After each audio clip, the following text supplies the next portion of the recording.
Good afternoon. Good afternoon, ma'am. Good afternoon, ma'am.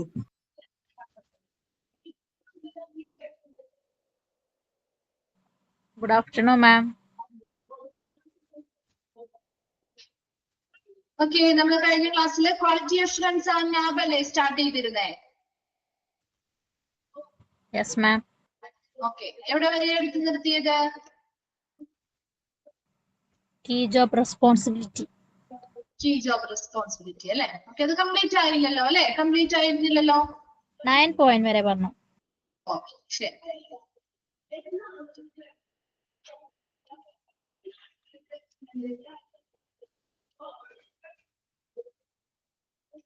Okay, അപ്പൊ key job responsibilities quality മാനേജറുടെ key job responsibilities ആണ് പറഞ്ഞുകൊണ്ടിരുന്നത് അല്ലെ? ഒരു ഹോസ്പിറ്റലിലെ ക്വാളിറ്റി മാനേജറുടെ ജോബ് റെസ്പോൺസിബിലിറ്റിയിൽ 9 എണ്ണം നമ്മൾ പറഞ്ഞിട്ടുണ്ടായിരുന്നു. ആ 9 എണ്ണം വരെയും ക്ലിയർ ആണോ? ക്ലിയർ ആണോ ആ 9 എണ്ണം വരെയും? ഓക്കെ ആണോ? ഓക്കെ. നെക്സ്റ്റ് നോക്കിയേ, 10th one ആണ് strengthen ആണ് കേട്ടോ. Strengthen of hospital MIS, KPA and report actions taken. അതായത് ഹോസ്പിറ്റൽസിന്റെ MIS. എന്താണ് MIS? MIS കാണുന്നില്ലേ മിസ്സിനെ? ഒരാൾക്ക് മാത്രമേ ഉള്ളോ വീഡിയോ കാണാൻ പറ്റാത്തത്? കാണാം. ഓക്കെ. അതിന്റെ റേഞ്ചിന്റെ ഇഷ്യൂ ആയിരിക്കും കേട്ടോ.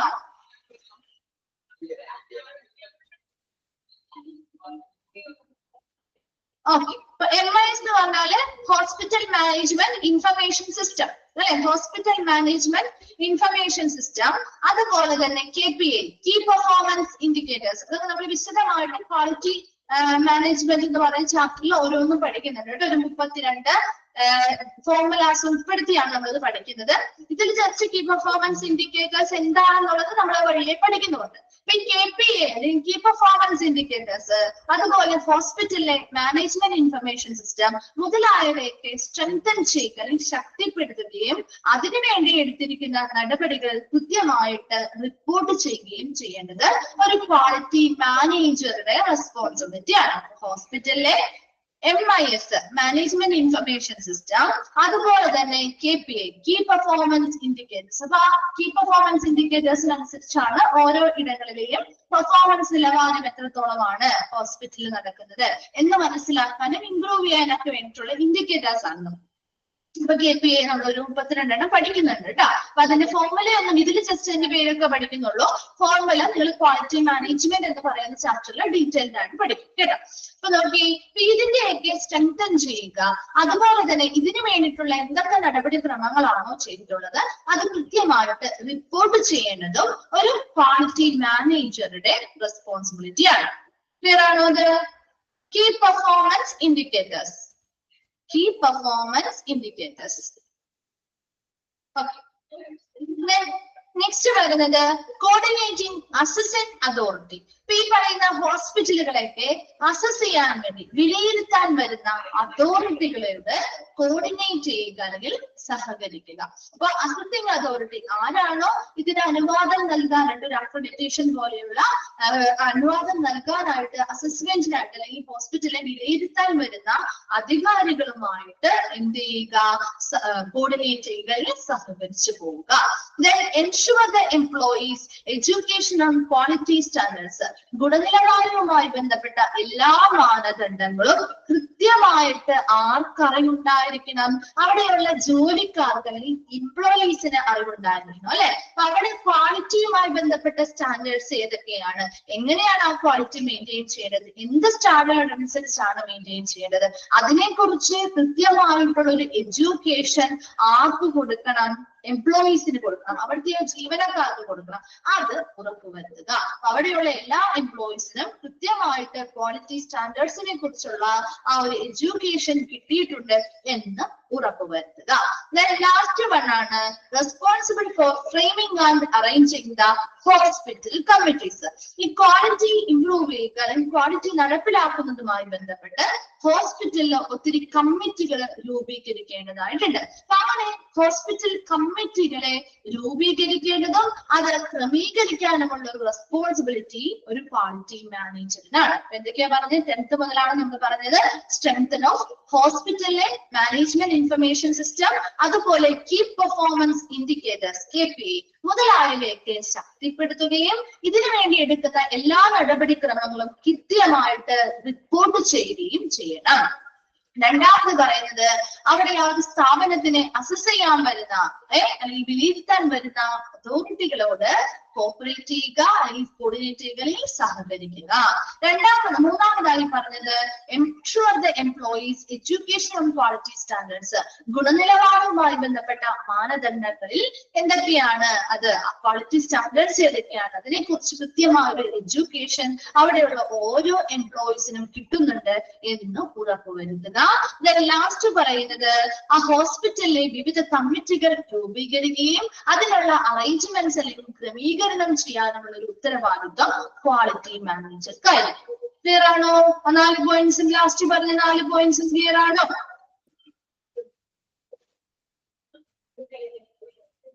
ഓക്കെ ആണോ? ഓക്കെ. അടുത്തതായിട്ട് ക്വാളിറ്റി സർട്ടിഫിക്കേഷൻ ഇൻ ഹോസ്പിറ്റൽ. ഈ പറയുന്ന ഈ 13 പോയിന്റ്സ് നിങ്ങൾ ക്വാളിറ്റി മാനേജ്മെന്റിൽ വരുമ്പോൾ അത് ഇത് തന്നെയായിട്ട് പഠിക്കുന്നുണ്ട് കേട്ടാ. ക്വാളിറ്റി മാനേജറുടെ റെസ്പോൺസിബിലിറ്റി എന്ന് പറഞ്ഞിട്ട് കീ ജോബ് റെസ്പോൺസിബിലിറ്റി എന്ന് പറഞ്ഞാൽ ഇത് തന്നെ പഠിക്കുന്നുണ്ട് കേട്ടോ. അപ്പൊ നിങ്ങൾക്ക് കുറച്ചും കൂടി എളുപ്പമായിട്ട് തോന്നും, കാരണം ഇത് ഓൾറെഡി നമ്മൾ പഠിച്ചു കഴിഞ്ഞ കാര്യമാണല്ലോ. അപ്പൊ അങ്ങനെ കുറച്ച് ഈ ചാപ്റ്റേഴ്സ് രണ്ടും തമ്മിൽ കുറച്ചൊരു എന്താണ് മാച്ചിങ് ഉണ്ട്. ചില കാര്യങ്ങൾ നിങ്ങൾ അവിടെ റിപ്പീറ്റ് ചെയ്ത് പഠിക്കും. നോക്കിയപ്പോ ക്വാളിറ്റി സർട്ടിഫിക്കേഷൻ ഇൻ ഹോസ്പിറ്റൽ. ഒരു ഹോസ്പിറ്റലിലെ ക്വാളിറ്റി സർട്ടിഫിക്കേഷൻ പ്രോസസ് എന്ന് പറഞ്ഞാൽ എന്താണ്? The quality certification is a process for improving patient contentment and enhancing quality standards across the hospital of our country. Underline ചെയ്തിട്ട് എന്താണ് ക്വാളിറ്റി സർട്ടിഫിക്കേഷൻ എന്നുള്ള പ്രക്രിയയാണ് പറയുന്നത്.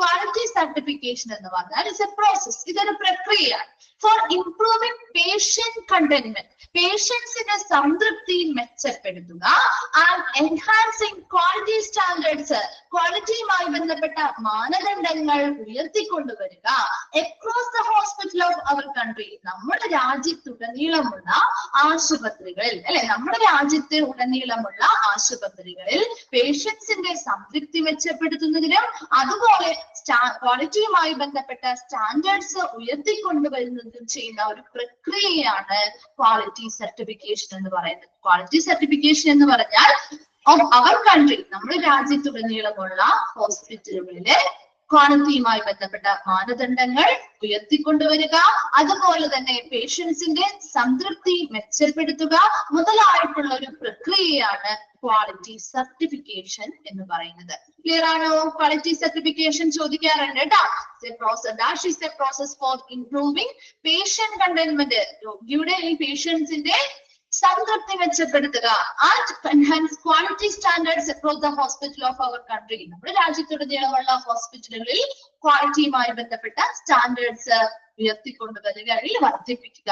ഇതൊക്കെ ഇങ്ങനെയുള്ള ഒരു പ്രക്രിയയാണ് ക്വാളിറ്റി സർട്ടിഫിക്കേഷൻ എന്ന് പറയുന്നത്.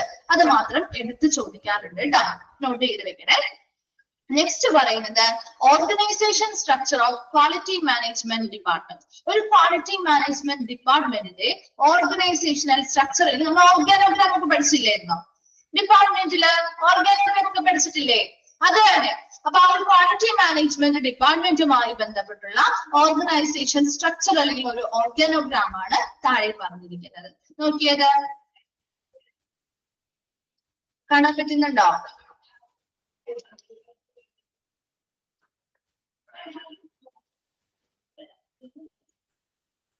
കാണാൻ പറ്റുന്നുണ്ടോ? ക്ലിയർ ആണോ? ഓക്കെ. അപ്പൊ അതിലാദ്യം വരുന്നത് ബോർഡ് ഓഫ് ഡയറക്ടേഴ്സ്, അതായത് ടോപ്പ് മാനേജ്മെന്റിൽ ഇരിക്കുന്ന ആളുകള് ക്വാളിറ്റി മാനേജ്മെന്റ് ഡിപ്പാർട്ട്മെന്റിന്റെ ഭാഗമായിട്ട് വരുന്നതാണ് കേട്ടോ.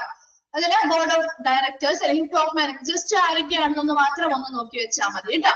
ബോർഡ് ഡയറക്ടേഴ്സ് അല്ലെങ്കിൽ ടോപ്പ് മാനേജ്മെന്റിൽ വരുന്ന ആളുകളാണ് ബോർഡ് ഓഫ് ഡയറക്ടേഴ്സ് എന്ന് പറയുന്നത്.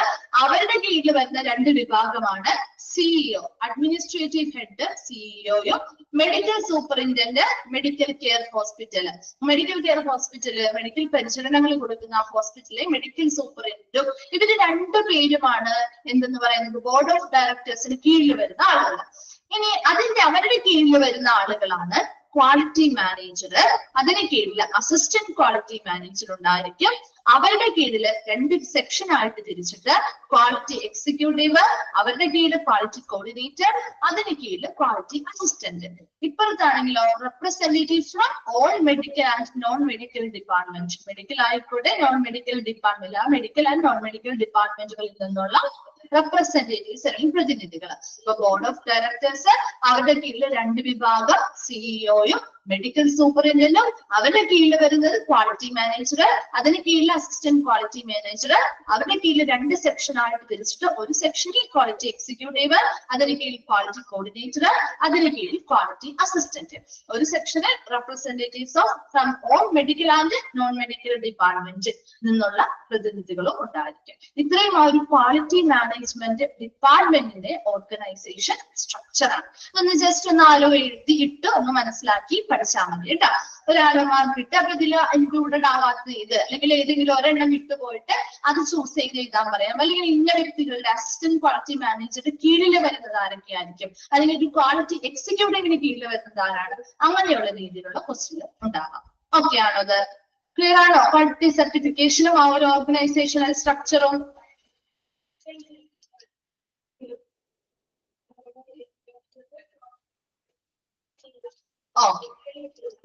അടുത്തതായിട്ട് നമ്മൾ നെക്സ്റ്റ് ഒരു സെക്ഷനിലേക്ക് കടക്കാണ്, അക്രഡിറ്റേഷൻ. ഈ ഒരു സ്ട്രക്ചർ ഒന്നുകൂടി പറയണം. സ്ട്രക്ചർ ഒന്നുമില്ല, ജസ്റ്റ് എന്താണ് മനസ്സിലാക്കേണ്ടത്, ടോപ്പ് മാനേജ്മെന്റ് എന്ന് പറയുന്നത് ബോർഡ് ഓഫ് ഡയറക്ടേഴ്സ് ആണ്.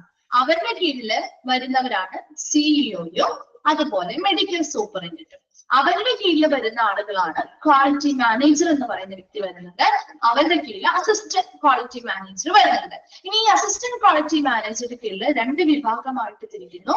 അതിൽ ഒന്നാമത്തെ വിഭാഗം ക്വാളിറ്റി എക്സിക്യൂട്ടീവ്, അതിന് കീഴിൽ ക്വാളിറ്റി കോർഡിനേറ്റർ, അതിന് കീഴിൽ ക്വാളിറ്റി അസിസ്റ്റന്റ്. അടുത്ത സെക്ഷനാണ് മെഡിക്കൽ ആൻഡ് നോൺ മെഡിക്കൽ ഡിപ്പാർട്ട്മെന്റുകളിൽ നിന്നുള്ള റെപ്രസെന്റേറ്റീവ്സ് അല്ലെങ്കിൽ പ്രതിനിധികൾ എന്ന് പറയുന്നത്. ഓക്കെ, ഒന്ന് ആരോ ഇട്ടൊന്ന് എഴുതി പഠിച്ചാൽ മതി കേട്ടോ. Then next വരുന്നത് അക്രഡിറ്റേഷൻ. പഠിച്ചിട്ടുണ്ടോ? കേട്ടിട്ടുണ്ടോ അക്രഡിറ്റേഷൻ? അക്രഡിറ്റേഷൻ കിട്ടുക എന്നൊക്കെ കേട്ടിട്ടില്ലേ? അംഗീകാരം ലഭിക്കുക, ഓരോരോ നാഷണലൈസ്ഡ് ആയിട്ടുള്ള ഇന്റർനാഷണൽ ലെവലിലുള്ള അംഗീകാരങ്ങൾ ഹോസ്പിറ്റലിന് കിട്ടാറുണ്ട് അല്ലെ?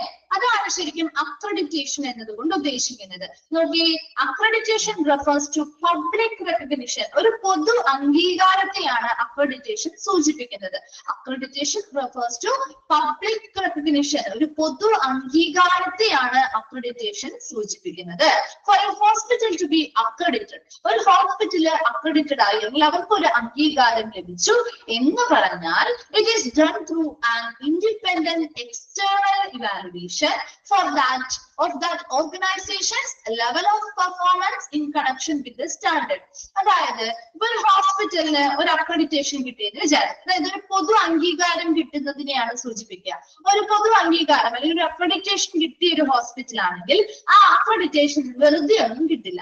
അതിന് വേണ്ടിയിട്ട് എന്താണ്, ഒരു ഇൻഡിപെൻഡന്റ് ആയിട്ടുള്ള സ്വതന്ത്രമായിട്ടുള്ള ഒരു എക്സ്റ്റേണൽ ഇവാലുവേഷൻ, ഒരു ബാഹ്യ വിലയിരുത്തൽ നടത്തുന്നതിലൂടെ ഒരു അക്രഡിറ്റഡ് ബോഡി വന്ന് എക്സ്റ്റേണൽ ആയിട്ട് നമ്മുടെ സ്ഥാപനത്തെ ഹോസ്പിറ്റലിനെ ഇവാലുവേഷൻ നടത്തി വിലയിരുത്തൽ നടത്തി അവരുടെ ലെവൽ ഓഫ് പെർഫോമൻസ് എന്തിനെ അടിസ്ഥാനമാക്കിയ കൃത്യമായ മാനദണ്ഡങ്ങൾക്കനുസരിച്ച് ആ ഹോസ്പിറ്റലിന്റെ പെർഫോമൻസിന്റെ ലെവൽ എത്രത്തോളം അല്ലെങ്കിൽ പ്രകടന നിലവാരം എത്രത്തോളം ഉണ്ട് അതിനനുസരിച്ചാണ് ആ ഒരു ഹോസ്പിറ്റലിന് അംഗീകാരം കിട്ടുന്നത്. ക്ലിയർ ആണോ? അക്രഡിറ്റേഷൻ എന്ന് പറഞ്ഞാൽ ഒരു പൊതു അംഗീകാരം കിട്ടുന്നതിനെയാണ് സൂചിപ്പിക്കുക. ചിലപ്പോൾ നാഷണൽ ലെവലിലായിരിക്കാം, ഇന്റർനാഷണൽ ലെവലിലൊക്കെ അംഗീകാരം ആ ഹോസ്പിറ്റലിന് കിട്ടുന്നു. അത് വെറുതെ ഒന്നും കിട്ടില്ല. എന്ത് വേണം? ആ ഹോസ്പിറ്റലിന് കൃത്യമായിട്ടുള്ള ഒരു വിലയിരുത്തൽ നടത്തുന്നു. എങ്ങനെയാണ്? ഒരു ഇൻഡിപെൻഡന്റ് ആയിട്ടുള്ള സ്വതന്ത്രമായിട്ടുള്ള ഒരു ബാഹ്യ വിലയിരുത്തൽ ബോഡി. ഇതിപ്പോ നാബാവാം, JCAവാം, അങ്ങനെ ഒത്തിരി അക്രഡിറ്റേഷൻ ബോഡികളുണ്ട്. അവര് വന്ന് ബാഹ്യമായിട്ടുള്ള ഒരു വിലയിരുത്തൽ നടത്തി അവര് പറയുന്ന കൃത്യമായിട്ടുള്ള സ്റ്റാൻഡേർഡ്സ് അല്ലെങ്കിൽ മാനദണ്ഡങ്ങൾ പാലിക്കുന്നതിലൂടെ പാലിച്ചുകൊണ്ട് ആ ഒരു സ്ഥാപനത്തിലെ പ്രകടന നിലവാരം എത്രത്തോളം ഉണ്ട് എന്ന് വിലയിരുത്തൽ നടത്തിയാണ് ആ സ്ഥാപനത്തിന് അംഗീകാരം അല്ലെങ്കിൽ അക്രഡിറ്റേഷൻ കിട്ടുന്നത്. ക്ലിയർ ആണോ? അത് മനസ്സിലായോ? എങ്ങനെയാണ് അക്രഡിറ്റേഷൻ കിട്ടുന്നത്? എപ്പോഴും ആ ഒരു സ്ഥാപനത്തിന്റെ ലെവൽ ഓഫ് പെർഫോമൻസ്, പ്രകടന നിലവാരം എത്രത്തോളം ഉണ്ടെന്ന് പരിശോധിക്കും. അത് ആ പ്രകടന നിലവാരം എന്തിനെ അടിസ്ഥാനമാക്കിയ? കൃത്യമായി അവർ പറഞ്ഞിരിക്കുന്ന സ്റ്റാൻഡേർഡ്സ് അല്ലെങ്കിൽ മാനദണ്ഡങ്ങൾ പാലിച്ചുകൊണ്ടുള്ള പ്രകടന നിലവാരം, പാലിച്ചുകൊണ്ടുള്ള ആ ഒരു പെർഫോമൻസ് എത്രത്തോളം ഉണ്ടോ അതിനെ വിലയിരുത്തിയാണ് അവർ ആ ഒരു അംഗീകാരം നൽകുകയും നൽകാതിരിക്കുകയും ചെയ്യുന്നത്. ഓക്കെ, ഒരു പൊതുവായിട്ടുള്ള അംഗീകാരമാണ് കേട്ടോ. Then accreditation is known compulsory. എല്ലാ സ്ഥാപനങ്ങൾക്കും അക്രഡിറ്റേഷൻ വേണം എന്നുള്ള നിർബന്ധമുള്ള ഒരു കാര്യമല്ല. ചില ഹോസ്പിറ്റൽസിന് അക്രഡിറ്റേഷൻ കിട്ടാറുണ്ട്, ചില ഹോസ്പിറ്റൽസിന് വേണ്ടെങ്കിൽ വേണ്ട, നിർബന്ധിച്ച് ചെയ്യേണ്ട കാര്യമില്ല. താല്പര്യമുണ്ടെങ്കിൽ അവർക്ക് അക്രഡിറ്റഡ് ആവാം, അല്ലെങ്കിൽ വേണ്ട എന്നുള്ള രീതിയാണ്. Then it is an ongoing or continuous process. ഒരു അക്രഡിറ്റേഷൻ എന്ന് പറഞ്ഞാൽ ഒരു തുടർച്ചയായിട്ടുള്ള ഒരു പ്രക്രിയയാണ്. എന്ന് വെച്ചാൽ എന്താ? ഒരു പ്രാവശ്യം ഒരു ഹോസ്പിറ്റലിന് അക്രഡിറ്റേഷൻ കിട്ടി, അംഗീകാരം കിട്ടി എന്നാൽ അവിടെ അത് ഉദ്ദേശിക്കുന്നത് ആ ഒരു ഒറ്റ ടൈമിന് വേണ്ടി മാത്രമല്ല നമ്മൾ ആ ഒരു സ്റ്റാൻഡേർഡ് കീപ്പ് ചെയ്യേണ്ടത്, മറിച്ച് കണ്ടിന്യൂസ്ലി ആ ഒരു അക്രഡിറ്റേഷൻ വാലിഡ് ആയിട്ടുള്ള സമയം മുതൽ എന്ന് വരെയാണോ വാലിഡിറ്റി തീരുന്നത്, അല്ലെങ്കിൽ പുനർ അക്രഡിറ്റേഷൻ നടത്തി അവർക്ക് അത് കണ്ടിന്യൂ ചെയ്ത് പോകണമെങ്കിൽ, ആ ഒരു അംഗീകാരം കണ്ടിന്യൂ ചെയ്ത് പോകണമെങ്കിൽ അവർ ആ ഒരു കണ്ടിന്യൂസ് ആയിട്ടുള്ള ഒരു പ്രോസസ്സ് തുടർച്ചയായിട്ട് ഈ ഒരു സ്റ്റാൻഡേർഡ് കൃത്യമായിട്ട് കീപ്പ് ചെയ്യണം. അതിനനുസരിച്ചുള്ള പെർഫോമൻസ് ആയിരിക്കണം അവർ കീപ്പ് ചെയ്യേണ്ടത്. എവിടെയൊക്കെയാണോ ക്വാളിറ്റിയിൽ വ്യത്യാസങ്ങൾ വരുന്നത് അതിനനുസരിച്ചുള്ള ഇംപ്രൂവ്മെന്റ് നടത്തി ആ ക്വാളിറ്റി എപ്പോഴും അതേ സ്റ്റാൻഡേർഡ് ലെവലില് കീപ്പ് ചെയ്ത് പോകേണ്ട രീതിയിലുള്ള ഒരു തുടർച്ചയായ പ്രക്രിയയാണ് അക്രഡിറ്റേഷൻ എന്ന് പറയുന്നത്. അല്ലാതെ ഒരു സമയത്ത് മാത്രം നമ്മൾ ചെയ്യേണ്ടതുള്ള ഒരു പ്രക്രിയ അല്ല, തുടർച്ചയായിട്ട് ഒരു കണ്ടിന്യൂസ് ആയിട്ടുള്ള ഒരു പ്രോസസ്സാണ് അക്രഡിറ്റേഷൻ എന്ന് പറയുന്നത്. അപ്പൊ അക്രഡിറ്റേഷൻ അല്ലെങ്കിൽ അംഗീകാരം ലഭിക്കുക എന്നുള്ളൊരു പബ്ലിക് റെക്കഗ്നിഷൻ ആണ്, ഒരു പൊതുവായിട്ടുള്ള ഒരു അംഗീകാരമാണ്. ഒരു ഹോസ്പിറ്റലിൽ അക്രഡിറ്റഡ് ആവുക എന്ന് പറഞ്ഞാൽ അതിനുവേണ്ടി കൃത്യമായിട്ടുള്ള അക്രഡിറ്റഡ് ബോഡികളൊക്കെ ഇൻഡിപെൻഡന്റ് ആയിട്ട് സ്വതന്ത്രമായിട്ട് ഒരു എക്സ്റ്റേണൽ ഇവാലുവേഷൻ, ഒരു ബാഹ്യമായ വിലയിരുത്തൽ നടത്തുകയും അതിനനുസരിച്ച് അവര് പറഞ്ഞിരിക്കുന്ന സ്റ്റാൻഡേർഡ്സിനനുസരിച്ചുള്ള കൃത്യമായിട്ടുള്ള പ്രകടന നിലവാരമാണോ ആ സ്ഥാപനം കാഴ്ചവെക്കുന്നത് അതിനനുസരിച്ചാണ് അവർക്ക് അംഗീകാരം ലഭിക്കുന്നത്. ഈ ഒരു അക്രഡിറ്റേഷൻ എന്ന് പറയുന്നത് ഒരിക്കലും കമ്പൽസറി അല്ല, നിർബന്ധിതമല്ല. ഹോസ്പിറ്റലിന് താല്പര്യമുണ്ടെങ്കിൽ അവർക്ക് അക്രഡിറ്റേഷൻ ലഭ്യമാക്കാം. അതുപോലെ അക്രഡിറ്റേഷൻ കിട്ടുക എന്ന് പറയുന്നത് ഒരു ഓൺഗോയിങ് പ്രോസസ് ആണ്, അല്ലെങ്കിൽ ഒരു കണ്ടിന്യൂസ് പ്രോസസ്, തുടർച്ചയായിട്ടുള്ള ഒരു പ്രക്രിയയാണ്. ഒരിക്കലും അത് കുറച്ച് സമയത്തേക്കോ കുറച്ച് ദിവസത്തേക്കോ മാത്രം നമുക്ക് ചെയ്യാൻ പറ്റില്ല. ആ ഒരു അക്രഡിറ്റഡ് ആയിട്ടുള്ള കാലഘട്ടങ്ങൾ മുഴുവൻ നമ്മൾ ആ ഒരു അതേ രീതിയിലുള്ള ക്വാളിറ്റിയും സ്റ്റാൻഡേർഡ്സും കീപ്പ് ചെയ്ത് പോയാൽ മാത്രമേ ആ ഒരു അംഗീകാരം അവിടെ നിലനിർത്തുകയുള്ളൂ. ക്ലിയർ ആണോ അക്രഡിറ്റേഷൻ എന്താന്നുള്ളത്? ആ ഒരു ഇൻട്രൊഡക്ഷൻ ഭാഗം ക്ലിയർ ആയോ?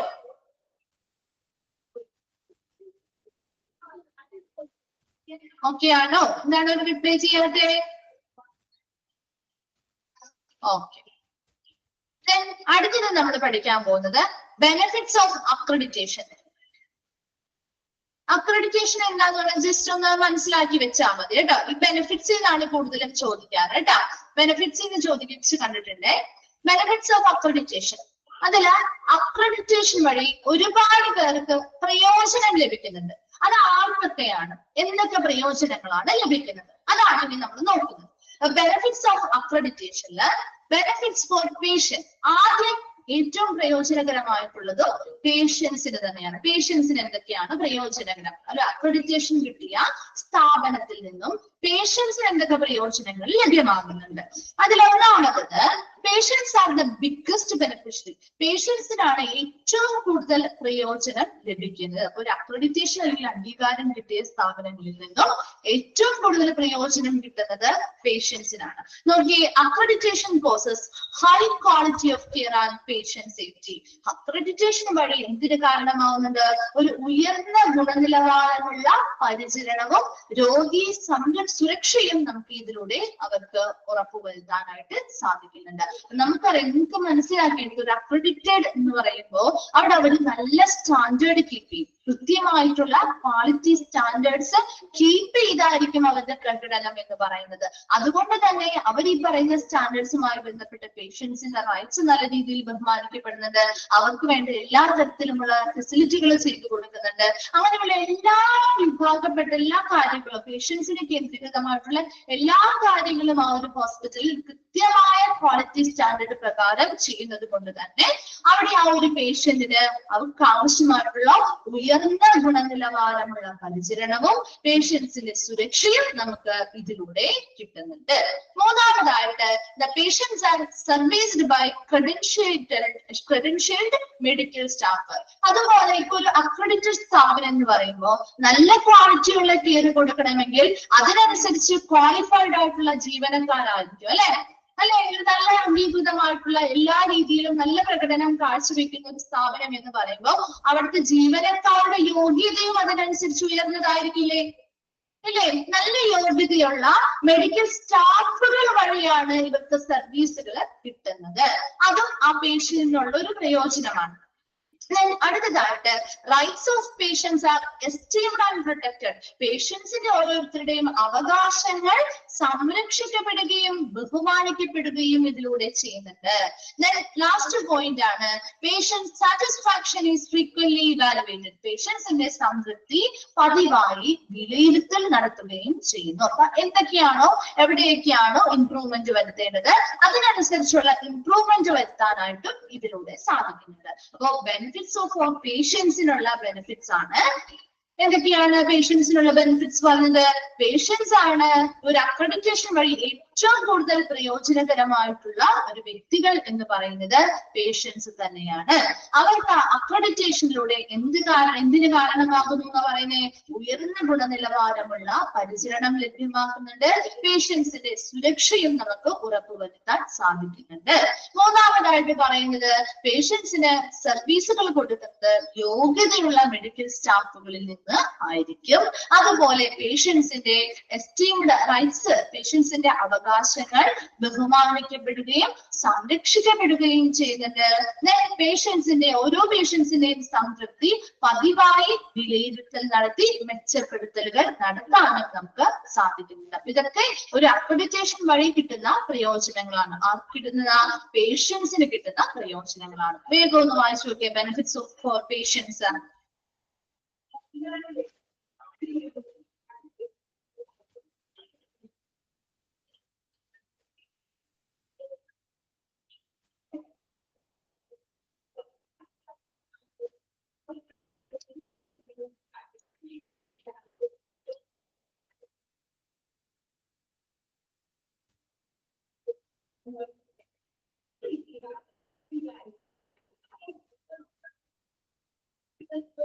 ക്ലിയറാണോ? ഓക്കെ. അടുത്തത് ബെനിഫിറ്റ്സ് ഫോർ ഓർഗനൈസേഷൻ. അതായത് ആ ഹോസ്പിറ്റല് അല്ലെങ്കിൽ ആ ഒരു ഓർഗനൈസേഷന് അക്രഡിറ്റേഷൻ കിട്ടുന്നത് വഴി എന്തൊക്കെ പ്രയോജനങ്ങളാണ് ഉള്ളത്? നോക്കി, ഫസ്റ്റ് പോയിന്റ് ആണ്, accreditation to a health care organization invigorates continuous improvement. അതായത് ഇവിടെ അക്രഡിറ്റേഷൻ വഴി ഒരു ഹെൽത്ത് കെയർ ഓർഗനൈസേഷനിൽ അംഗീകാരം കിട്ടുക എന്ന് പറയുന്നത് ഇൻവഗ്രേറ്റ് ഒരു കണ്ടിന്യൂസ് ആയിട്ടുള്ള ഒരു തുടർച്ചയായിട്ടുള്ള ഒരു ഇംപ്രൂവ്മെന്റ് അല്ലെങ്കിൽ മെച്ചപ്പെടുത്തലിനെ അത് ഉത്തേജിപ്പിക്കുന്നു. ഒരു അക്രഡിറ്റേഷൻ കിട്ടിക്കഴിഞ്ഞാൽ ആ ഒരു സ്ഥാപനം കണ്ടിന്യൂസ് ആയിട്ടുള്ള ഒരു പ്രോസസ്സിലൂടെ കടന്നു, അല്ലെ, തുടർച്ചയായിട്ടുള്ള ഒരു ഇംപ്രൂവ്മെന്റ് പ്രോസസ്സിലൂടെ കടന്നു പോകുന്നു. ആവശ്യമായിട്ടുള്ള രീതിയിലുള്ള മെച്ചപ്പെടുത്തൽ നടത്തി കണ്ടിന്യൂസ് ആയിട്ട് അത് എന്ത് ചെയ്യുന്നു, ആ ഒരു ക്വാളിറ്റി മെയിൻറ്റെയിൻ ചെയ്ത് പോവേണ്ടതായിട്ടുണ്ട്. അപ്പൊ അത് തന്നെയാണ് ഇവിടെയും ഉദ്ദേശിക്കുന്നത്. Accreditation to a health care organization invigorates continuous improvement, ഒരു തുടർച്ചയായിട്ടുള്ള ഒരു മെച്ചപ്പെടുത്തലിനെ പ്രോത്സാഹിപ്പിക്കുന്ന അല്ലെങ്കിൽ ഉത്തേജിപ്പിക്കുന്ന ഉത്തേജിപ്പിക്കുന്നതാണ് അക്രഡിറ്റേഷൻ എന്ന് പറയുന്നത്. രണ്ടാമത്, it lets the organization demonstrate commitment to quality care and patient safety that guarantees best clinical outcome. എന്താ, ഈ ഒരു അക്രഡിറ്റേഷൻ വഴി ആ ഒരു സ്ഥാപനത്തിന് എന്താണ് ഒരു കമ്മിറ്റ്മെന്റ് അല്ലെങ്കിൽ ഒരു പ്രതിജ്ഞാബദ്ധ അല്ലെങ്കിൽ ഒരു ബാധ്യസ്ഥരാവുകയാണ്. എന്തിനു വേണ്ടിയിട്ടാ? അവർക്ക് പേഷ്യൻസിന് നല്ല ക്വാളിറ്റിയുള്ള പരിചരണം കൊടുക്കണം, പേഷ്യൻസിന്റെ സേഫ്റ്റി ഉറപ്പുവരുത്താനൊക്കെ ബാധ്യസ്ഥരായിട്ടുള്ള വ്യക്തികളാണ് ഹോസ്പിറ്റൽ എന്ന് പറയുന്നത്, ഈ ഹെൽത്ത് കെയർ ഓർഗനൈസേഷൻസ് എന്ന് പറയുന്നത്. ഇൻഗ്രേറ്റ് എന്ന് പറഞ്ഞാൽ ഉത്തേജിപ്പിക്കുക എന്നുള്ളൊരു അർത്ഥമാണ് കേട്ടോ. നോക്കിയപ്പോ അപ്പൊ അങ്ങനെയുള്ള ക്വാളിറ്റി കെയർ അല്ലെങ്കിൽ നല്ല പേഷ്യന്റ് സേഫ്റ്റി ഇതിനൊക്കെ ബാധ്യസ്ഥതയുള്ളത് കൊണ്ട് തന്നെ ഈ ഒരു അക്രഡിറ്റേഷൻ വഴി ഈ ഒരു ബെസ്റ്റ് ക്ലിനിക്കൽ ഔട്ട്കം, നല്ല മികച്ച പരിചരണം അല്ലെങ്കിൽ ക്ലിനിക്കൽ ഔട്ട്കം അല്ലെങ്കിൽ ഫലങ്ങള് നമുക്ക് കിട്ടുമെന്ന് നമുക്ക് ഇതിലൂടെ ഉറപ്പ് കൊടുക്കാനായിട്ട് സാധിക്കും. അപ്പൊ 2 പോയിന്റ്സ് ആണ് നമ്മൾ പറഞ്ഞത്. ഒരു ഓർഗനൈസേഷൻ അല്ലെങ്കിൽ ഒരു ഹോസ്പിറ്റലുമായി ബന്ധപ്പെട്ട അക്രഡിറ്റേഷൻ വഴി കിട്ടുന്ന പ്രയോജനങ്ങൾ. ഒരു അക്രഡിറ്റേഷൻ കിട്ടുക എന്ന് പറഞ്ഞാൽ ആ ഒരു ഹെൽത്ത് കെയർ ഓർഗനൈസേഷൻ ഒരു കണ്ടിന്യൂസ് ഇംപ്രൂവ്മെന്റ്, ഒരു തുടർച്ചയായിട്ടുള്ള ഒരു മെച്ചപ്പെടുത്തലിനെ ഉത്തേജിപ്പിക്കുന്നുണ്ട്. അപ്പൊ ഒരു കണ്ടിന്യൂസ് ഇംപ്രൂവ്മെന്റ് അവർ നടത്തിയേ പറ്റുള്ളൂ, എന്നാൽ മാത്രമേ ആ ഒരു അക്രഡിറ്റേഷൻ നിലനിൽക്കുള്ളൂ, അല്ലെങ്കിൽ ആ അക്രഡിറ്റേഷൻ നഷ്ടമായി പോകും. അപ്പൊ അവർ ആ തുടർച്ചയായിട്ടുള്ള ഒരു മെച്ചപ്പെടുത്തൽ നടത്തുന്നതിനെ ഈ ഒരു അക്രഡിറ്റേഷൻ ഉത്തേജിപ്പിക്കുന്നു. രണ്ടാമത്തെ കാര്യം, it lets the organization demonstrate commitment. അതായത് ആ ഒരു ഹോസ്പിറ്റലിന് വരുന്ന പേഷ്യൻസിന് നല്ല ക്വാളിറ്റിയുള്ള കെയർ കൊടുക്കാൻ, അതുപോലെ തന്നെ പേഷ്യൻസിന്റെ സേഫ്റ്റി അല്ലെങ്കിൽ സുരക്ഷ ഉറപ്പുവരുത്താനായിട്ടുള്ള ഒരു ബാധ്യത ഉണ്ടായിരിക്കും. അപ്പൊ അക്രഡിറ്റേഷൻ കിട്ടുന്ന സ്ഥാപനമായതുകൊണ്ട് തന്നെ നമുക്ക് അതിലൂടെ നല്ല ബെസ്റ്റ് ഔട്ട്കം, നല്ല സാധ്യമായിട്ടുള്ള രീതിയിൽ മികച്ച രീതിയിലുള്ള ഒരു ഫലം നമുക്ക് ഇതിലൂടെ എന്ത് ചെയ്യാൻ പറ്റും? ഉറപ്പ് കൊടുക്കാനായിട്ട് സാധിക്കും. മൂന്നാമത്തത്, it raises community confidence in the services given by the health care organization ആ services provide by credentialed medical staff. അതുപോലെ ഇപ്പോ നല്ല യോഗ്യതയുള്ള മെഡിക്കൽ സ്റ്റാഫുകളാണ് ഇവിടെ സർവീസുകൾ കൊടുക്കുന്നത്. അതുകൊണ്ട് തന്നെ ആ ഹെൽത്ത് കെയർ ഓർഗനൈസേഷൻ സർവീസ് കൊടുക്കുന്ന ആളുകളുമായിട്ട് ആ ഒരു കമ്മ്യൂണിറ്റിക്ക് എന്ത് ചെയ്യുന്നു? ഒരു കോൺഫിഡൻസ് അല്ലെങ്കിൽ ഒരു ആത്മവിശ്വാസം ആ സ്ഥാപനത്തെ കുറിച്ച് വർദ്ധിപ്പിക്കാനായിട്ട് സാധിക്കുന്നുണ്ട്. അപ്പൊ എന്താണ്? റേസസ് കമ്മ്യൂണിറ്റിയുടെ ആത്മവിശ്വാസം റേസ് ചെയ്യാൻ അല്ലെങ്കിൽ വർദ്ധിപ്പിക്കാൻ സാധിക്കുന്നു. കാരണം എന്താ? ആ സർവീസുകൾ കൊടുക്കുന്ന ഹെൽത്ത് കെയർ ഓർഗനൈസേഷൻസിന് അക്രഡിറ്റേഷൻ കിട്ടിയിട്ടുണ്ട്. അതോടൊപ്പം തന്നെ അവരൊരു യോഗ്യതയുള്ള മെഡിക്കൽ സ്റ്റാഫുകൾ വഴിയാണ് സർവീസുകൾ കൊടുക്കുന്നതും. അതുകൊണ്ട് തന്നെ ആ ഒരു സർവീസുകൾ കൊടുക്കുന്നതുമായി ബന്ധപ്പെട്ട ആ ഒരു കോൺഫിഡൻസ് കമ്മ്യൂണിറ്റിയിൽ കൂട്ടാനായിട്ട് അല്ലെങ്കിൽ വർദ്ധിപ്പിക്കാനായിട്ട് സഹായിക്കുന്നുണ്ട്. Then it also provides an opportunity to the healthcare unit to benchmark with the best. അതുപോലെ തന്നെ ഇത് ഹെൽത്ത് കെയർ യൂണിറ്റിന് ഒരു ഓപ്പർച്യൂണിറ്റി, ഒരു അവസരം കൊടുക്കുന്നു to benchmark with the best. എന്ന് വെച്ചാൽ എന്താ? ഒരു നല്ല ബെസ്റ്റ് ആയിട്ടുള്ള സർവീസുകൾ കൊടുക്കാനുള്ള ഒരു അളവുകോലായിട്ട് ഒരു ഹെൽത്ത് കെയർ ഓർഗനൈസേഷനിൽ ഈ ഒരു അക്രഡിറ്റേഷൻ മാറുന്നുണ്ട് എന്നാ പറയുന്നത്. To provide an opportunity to the healthcare unit to benchmark with the best. അതായത് അവിടെ ഒരു അളവുകോൽ, ബെസ്റ്റ് ആയിട്ടുള്ള ഏറ്റവും മികച്ച രീതിയിലുള്ള സർവീസുകൾ കൊടുക്കാനുള്ള ഒരു അളവുകോലായിട്ട് ഈ അക്രഡിറ്റേഷൻ മാറുന്നുണ്ട് അല്ലെങ്കിൽ ഒരു അവസരം നൽകുന്നുണ്ട്. Then the accreditation status also provide a marketing advantage in competitive healthcare. അതായത് നമ്മളൊരു ഹോസ്പിറ്റലുകളാവുമ്പോൾ സ്വാഭാവികമായിട്ടും എല്ലാ മേഖലകളിലും കുറെ കോമ്പറ്റീഷൻസ് കാര്യങ്ങളുണ്ട് അല്ലെ. ഇപ്പൊ ഹോസ്പിറ്റൽ മേഖലയിലും ഇതുപോലെയുള്ള കോമ്പറ്റീഷൻസ് ഇല്ലേ? ഒരു മത്സരങ്ങൾ നടത്തുന്നില്ലേ? കോമ്പറ്റീഷൻസ് നടത്തുന്നില്ലേ? ഉണ്ട്. അപ്പൊ അങ്ങനെയുള്ള കോമ്പറ്റേറ്റീവ് ആയിട്ടുള്ള ഒരു മേഖലയില് ഈ ഒരു അക്രഡിറ്റേഷൻ കിട്ടുമ്പോ ആ ഒരു സ്ഥാപനത്തിന് ഒരു മത്സരാധിഷ്ഠിതമായിട്ടുള്ള ഒരു നേട്ടമാണ് ഉണ്ടാവുന്നത് അല്ലെ. ഒരു 5 ഹോസ്പിറ്റൽ ഉണ്ട്. ആ ഒരു 5 ഹോസ്പിറ്റലില് ഒരു ഹോസ്പിറ്റലിൽ മാത്രം അക്രഡിറ്റേഷൻ കിട്ടി എന്ന് പറയുമ്പോൾ അത് ആ മറ്റു കോമ്പറ്റേറ്റേഴ്സിനിടയിൽ ഒരു നേട്ടമല്ലേ ഇവർക്ക് കിട്ടുന്നത് അല്ലെ? ആ ഒരു അംഗീകാരം അല്ലേ അക്രഡിറ്റേഷൻ കിട്ടുക എന്ന് പറയുമ്പോൾ. അപ്പൊ അങ്ങനെ ഒരു അംഗീകാരം കിട്ടുമ്പോ അത് ഇവർക്ക് എന്തിനു വേണ്ടി ഉപയോഗിക്കാം? മാർക്കറ്റിംഗ് അഡ്വാൻറ്റേജ് അല്ലെ. മാർക്കറ്റിങ്ങിന് വേണ്ടി ഉപയോഗിച്ചൂടെ? പഠിച്ചാണോ? മാർക്കറ്റിംഗ് പഠിച്ചായിരുന്നോ? മാർക്കറ്റിംഗ് പഠിച്ചു. അപ്പൊ നിങ്ങൾക്ക് അറിയാൻ പറ്റുമല്ലോ. ഇങ്ങനെയുള്ള കാര്യങ്ങളൊക്കെ നമുക്കത് മാർക്കറ്റിംഗ് ചെയ്യുന്നതിന് വേണ്ടിയിട്ട് ഉപയോഗിക്കാം അല്ലെ. അതുപോലെ തന്നെ HCO health care organization standards having been certified by ISQA provides an international recognition which will also help to encourage medical tourism. അതുപോലെ തന്നെ ISQA ഇത് വെച്ചതിന്റെ international society for quality in health care, international society for quality in healthcare, International Society for Quality in Healthcare, International Society for Quality in Healthcare. Okay, ISQA ഒരു international ആയിട്ടുള്ള ഒരു recognition അല്ലെങ്കിൽ അംഗീകാരം ISQAയുടെ കീഴിലുള്ള അതോറിറ്റീസ് ആണ് നമുക്ക് അക്രഡിറ്റേഷൻ നൽകുന്നതെങ്കിൽ അപ്പൊ അവിടെ ഒരു ഇന്റർനാഷണൽ ലെവലിലുള്ള ഒരു അംഗീകാരം നമുക്ക് അതിലൂടെ ലഭിക്കുന്നുണ്ട്. അപ്പൊ അതുകൊണ്ട് തന്നെ ഒരു ഇന്റർനാഷണൽ ലെവലിലുള്ള ഒരു അംഗീകാരമാണെന്ന് പറയുമ്പോൾ സ്വാഭാവികമായിട്ടും നമുക്ക് മെഡിക്കൽ ടൂറിസത്തെ പ്രോത്സാഹിപ്പിക്കാൻ പറ്റുന്നത്. അതെന്തുകൊണ്ടാണ് ഈ ഒരു അക്രഡിറ്റേഷൻ, ഇങ്ങനെയുള്ള സ്ഥാപനത്തിന് അക്രഡിറ്റേഷൻ കിട്ടിയിട്ടുണ്ട്, ഒരു ഇന്റർനാഷണൽ രീതിയിലുള്ള ഒരു അംഗീകാരം കിട്ടുന്ന ഒരു അക്രഡിറ്റേഷൻ ആണ് കിട്ടിയതെങ്കിൽ അത് വെച്ച് ഇവർക്ക് വിദേശത്തുള്ള രോഗികളെ എന്ത് ചെയ്യാൻ പറ്റും, ആകർഷിക്കാൻ പറ്റില്ലേ? പറ്റോ?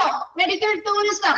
അപ്പൊ ഒരു വിദേശ രോഗികളെ നിങ്ങൾ കണ്ടിട്ടില്ല, ഒത്തിരി വിദേശി രോഗികൾ നമ്മുടെ നാട്ടിൽ വന്നൊക്കെ സുഖചികിത്സയ്ക്കും ട്രീറ്റ്മെന്റിനൊക്കെ വരുന്നത് കണ്ടിട്ടില്ലേ? നമ്മൾ സാധാരണ ഹോസ്പിറ്റലിലേക്കൊക്കെയാണ് അവർ പോവാറ്. അല്ല, ഇതുപോലെയുള്ള അക്രഡിറ്റഡ് ആയിട്ടുള്ള വലിയ വലിയ ഹോസ്പിറ്റലുകളുടെ സർവീസുകൾക്ക് വേണ്ടിയിട്ടല്ല വരുന്നത്. അപ്പൊ അതൊക്കെ എന്ത് ചെയ്യാം, ഒരു മാർക്കറ്റിംഗിന്റെ തന്ത്രമായിട്ട് മെഡിക്കൽ ടൂറിസത്തിന് വേണ്ടിയിട്ട് ഈ ഒരു അക്രഡിറ്റേഷൻ ആ ഹോസ്പിറ്റലിന് ഉപയോഗിക്കാൻ പറ്റും. അടുത്തതായിട്ട് in the end accreditation provides an objective system of empanelment by insurance and other third parties. അതുപോലെ ഇപ്പൊ ഒരു ഹോസ്പിറ്റലിലെ ഗവൺമെന്റോ അല്ലെങ്കിൽ ഇൻഷുറൻസ് കമ്പനികളോ തിരഞ്ഞെടുക്കുന്നത്, അതായത് ഇപ്പൊ ഫ്രീ ആയിട്ടുള്ള ക്യാഷ്ലെസ് ട്രീറ്റ്മെന്റ് ഒക്കെ കൊടുക്കുന്നതിന് വേണ്ടി ഓരോ ഇൻഷുറൻസ് കമ്പനിക്കാരും ചില ഹോസ്പിറ്റലുകൾ തിരഞ്ഞെടുക്കാറില്ലേ? അതുപോലെ ഗവൺമെന്റിന് എന്തെങ്കിലും ഫണ്ട് കൊടുക്കുന്ന രീതിയിൽ ഇല്ലേ? നിങ്ങൾക്ക് ഇൻഷുറൻസ് ഉണ്ടെങ്കിൽ അറിയാൻ പറ്റുമല്ലോ, എല്ലാ ഹോസ്പിറ്റലിലും ഇൻഷുറൻസ് എടുക്കോ? ഇല്ല. അവർക്ക് അംഗീകരിക്കപ്പെട്ട ഹോസ്പിറ്റലുകളുടെ ലിസ്റ്റ് ഉണ്ടാവും അല്ലെ, അതിലുള്ളവര് മാത്രമേ ക്യാഷ്ലെസ് ട്രീറ്റ്മെന്റ് കാര്യങ്ങളൊക്കെ തരുള്ളൂ അല്ലെ. അപ്പൊ അത് തന്നെ. അപ്പൊ അങ്ങനെയുള്ള മെഡിക്കൽ ആയിട്ടുള്ള ഇപ്പൊ ഗവൺമെന്റ് പരമായിട്ടോ അല്ലെങ്കിൽ മെഡിക്കൽ ഇൻഷുറൻസ് കമ്പനികളൊക്കെ ഈ ഒരു സ്ഥാപനത്തിനെ തിരഞ്ഞെടുക്കുന്നതിന് വേണ്ടി അതിലേക്ക് ഇവര് എലിജിബിൾ ആവണമെങ്കിൽ ഇതുപോലെയുള്ള അക്രഡിറ്റേഷൻസ് വഴിയാണ് സാധിക്കുന്നത്. മനസ്സിലായോ? അപ്പൊ അങ്ങനെ അവർക്ക് ഒത്തിരി ഹോസ്പിറ്റലുകൾ ഉണ്ടാവും, അതിലേക്ക് ഇവരെ തിരഞ്ഞെടുക്കണമെങ്കിൽ അവര് അക്രഡിറ്റേഷൻ പോലെയുള്ള എലിജിബിലിറ്റി നേടിയവരായിരിക്കണം. അപ്പൊ അങ്ങനെയുള്ളവരെ തിരഞ്ഞെടുക്കുമ്പോൾ അതിൽ തിരഞ്ഞെടുക്കാനായിട്ട് ഈ ഒരു അക്രഡിറ്റേഷൻ ഇവരെ സഹായിക്കുന്നുണ്ട്. ക്ലിയർ ആണോ? അപ്പൊ ബെനിഫിറ്റ്സ് ഓഫ് ഓർഗനൈസേഷനിൽ പറഞ്ഞത്, ആദ്യം പറയുന്നത് ഒരു തുടർച്ചയായിട്ടുള്ള ഒരു മെച്ചപ്പെടുത്തലിനെ ഈ അക്രഡിറ്റേഷൻ ഉത്തേജിപ്പിക്കുന്നു. രണ്ടാമത് പറയുന്നത് ആ ഹോസ്പിറ്റലിന്റെ എന്തൊക്കെ കമ്മിറ്റ്മെന്റ്, ഹോസ്പിറ്റലിന് അവിടെ വരുന്ന പേഷ്യൻസിന് നല്ല ഉയർന്ന ഗുണനിലവാരമുള്ള പരിചരണം കൊടുക്കണം, പേഷ്യൻസിന്റെ സേഫ്റ്റി ഉറപ്പുവരുത്തണം, ഇതൊക്കെ അവരുടെ ബാധ്യതയാണ് അല്ലെ, അവരുടെ കമ്മിറ്റ്മെന്റിലുള്ള കാര്യങ്ങളാണ്. അപ്പൊ ഇങ്ങനെയൊക്കെ അവർ കമ്മിറ്റഡ് ആയിട്ട് അവരുടെ ബാധ്യതയായത് കൊണ്ട് തന്നെ അവർ കൃത്യമായിട്ട് ആ ഒരു ബാധ്യത നിറവേറ്റുന്നത് കൊണ്ട് തന്നെ അവർക്ക് നല്ലൊരു ബെസ്റ്റ് ക്ലിനിക്കൽ പരമായിട്ടുള്ള ഒരു റിസൾട്ട് അല്ലെങ്കിൽ ഒരു ഫലം നമുക്ക് ഉറപ്പ് പറയാനായിട്ട് പറ്റും. മൂന്നാമത്തതായിട്ട് പറയുന്നത് പേഷ്യൻസ് അല്ലെങ്കിൽ നമ്മുടെ കമ്മ്യൂണിറ്റിക്ക് ഇവര് കൊടുക്കുന്ന സർവീസുകൾ നല്ല ക്വാളിറ്റിയിലുള്ളതായതുകൊണ്ട് അതുപോലെ നല്ല യോഗ്യതയുള്ള മെഡിക്കൽ സ്റ്റാഫുകളാണ് ഇവിടെ സർവീസ് പ്രൊവൈഡ് ചെയ്യുന്നത് കൊണ്ട് ആ ഒരു കമ്മ്യൂണിറ്റിക്ക് ഈ സ്ഥാപനത്തെ കുറിച്ചുള്ള ആ ഒരു ആത്മവിശ്വാസം അല്ലെങ്കിൽ കോൺഫിഡൻസ് വർദ്ധിപ്പിക്കാനായിട്ട് ഇത് സഹായകമാണ്. നെക്സ്റ്റ് പറയുന്നത് ഒരു ഹെൽത്ത് കെയർ ഓർഗനൈസേഷന് ബെസ്റ്റ് കൊടുക്കുന്ന ഏറ്റവും മികച്ച രീതിയിലുള്ള സർവീസുകൾ കൊടുക്കാനായിട്ടുള്ള ഒരു ബെഞ്ച് മാർക്ക് അല്ലെങ്കിൽ ഒരു ബെഞ്ച് മാർക്ക് അല്ലെങ്കിൽ ഒരു അളവുകോലായിട്ട് ഈ അക്രഡിറ്റേഷൻ നമുക്ക് ഉപയോഗിക്കാൻ പറ്റും. ദെൻ അക്രഡിറ്റേഷന്റെ സ്റ്റാറ്റസ് എന്ന് പറയുന്നത് ഒരു മാർക്കറ്റിംഗ് അഡ്വാൻറ്റേജസ് ആയിട്ട് ആ ഒരു കോമ്പറ്റേറ്റീവ് ഒരു മത്സരാധിഷ്ഠിത നേട്ടമായിട്ട് ആ ഒരു സ്ഥാപനത്തിന് എത്താനും മാർക്കറ്റിങ്ങിന് വേണ്ടി ഉപയോഗിക്കാനും സാധിക്കുന്നു. അതുപോലെ ഹെൽത്ത് കെയർ ഓർഗനൈസേഷന്റെ സ്റ്റാൻഡേർഡ്സിലേക്ക് ISQA മുതലായിട്ടുള്ള സർട്ടിഫിക്കേഷൻ ബോഡികളുടെ കീഴിലുള്ള സ്റ്റാൻഡേർഡൈസേഷൻ അല്ലെങ്കിൽ സർട്ടിഫിക്കേഷൻ ആയതുകൊണ്ട് തന്നെ ഒരു ഇന്റർനാഷണൽ രീതിയിലുള്ള ഒരു അംഗീകാരം ലഭിക്കുന്ന സർട്ടിഫിക്കറ്റ് ആയതുകൊണ്ട് തന്നെ അത് ഉപയോഗിച്ചുകൊണ്ട് നമുക്ക് മെഡിക്കൽ ടൂറിസം വർദ്ധിപ്പിക്കാനായിട്ട് സാധിക്കുന്നുണ്ട്. ലാസ്റ്റ് പറയുന്നത് ഇപ്പോൾ ഗവൺമെന്റ് പരമായിട്ടോ അല്ലെങ്കിൽ ഇൻഷുറൻസ് കമ്പനികളോ മറ്റു തേർഡ് പാർട്ടീസോ ഈ ഒരു സ്ഥാപനത്തിനെ ഹോസ്പിറ്റലുകളെ തിരഞ്ഞെടുക്കണമെങ്കിൽ അതെങ്ങനെയാണ് ഈ അതിന്റെ എലിജിബിലിറ്റി എന്താണ് നേടിയെടുക്കാൻ വേണ്ടി അല്ലെങ്കിൽ ആ ഒരു എലിജിബിലിറ്റി പാസ് ആവുന്നതിന് വേണ്ടി ആ ഒരു അക്രഡിറ്റേഷൻ ഉള്ള ഹോസ്പിറ്റൽസിനാണോ കിട്ടുന്നത് അത് കുറച്ചും കൂടി ഒരു ബെനിഫിഷ്യൽ ആണെന്നാ പറയുന്നത്. അപ്പൊ അങ്ങനെയുള്ള അക്രഡിറ്റഡ് ആയിട്ടുള്ള ഹോസ്പിറ്റലിനെ ആയിരിക്കും അവർ കൂടുതൽ തിരഞ്ഞെടുക്കുന്നതിൽ പ്രിഫറൻസ് കൊടുക്കുക.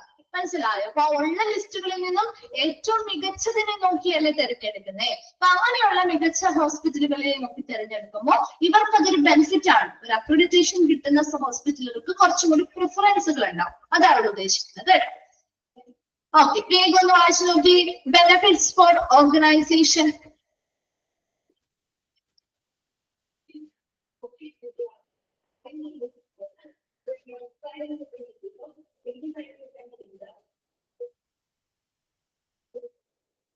വായിച്ചു കഴിയുമ്പോ ഒന്ന് റിപ്ലൈ ചെയ്യണേ.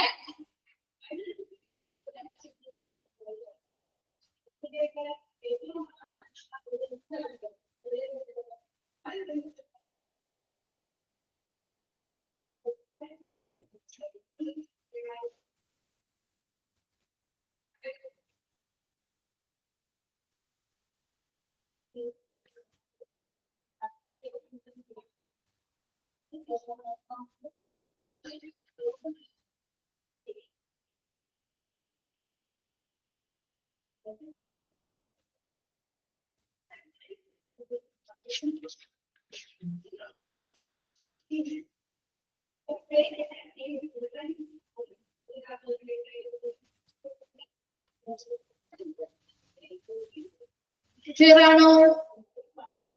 ഓക്കെ, നെക്സ്റ്റ് വരുന്നത് benefits four staff.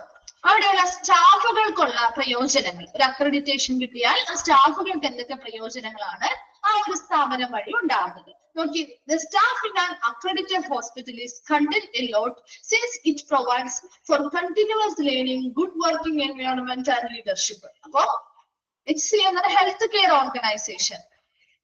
Health care organization പഠിച്ചിട്ടില്ലേ നിങ്ങൾ? HCO ഹോസ്പിറ്റലിന്റെ classification of ഹോസ്പിറ്റൽസിലാണ്